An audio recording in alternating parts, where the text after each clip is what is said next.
আলু কাঁচকলার ভর্তা বানানোর জন্য আমি প্রথমে আলু আর কাঁচকলাগুলোকে নুন জল দিয়ে ডুবিয়ে রেখেছি। এবার বয়েল করে নেব।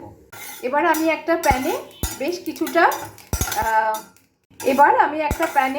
বেশ কিছুটা কালো জিরে আর দুটো শুকনো লঙ্কা ভালো করে টেলে নেব। আমি এর মধ্যে সামান্য একটু নুনও অ্যাড করে দিয়েছি, দিয়ে শুকনো খোলায় ভালো করে ভেজে নিচ্ছি। সেদ্ধ করা আলু আর কাঁচকলার খোসা ছাড়িয়ে নিয়েছি।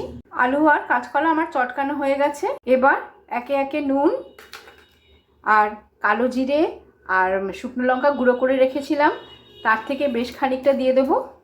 পুরোটা লাগবে না, এটা রেখে দেবো, এটা আবার পরে কোনো কাজে ইউজ করব। ভর্তা মানেই তো কাঁচা সর্ষের তেল, বেশ খানিকটা কাঁচা সর্ষের তেল আমি ঢেলে দেব। এবার সবগুলো একসাথে খুব ভালোভাবে মেখে নেব। আলু কাঁচকলার ভর্তা আমার একদম রেডি। গরম ভাতে প্রথম পাতে দারুণ লাগবে খেতে।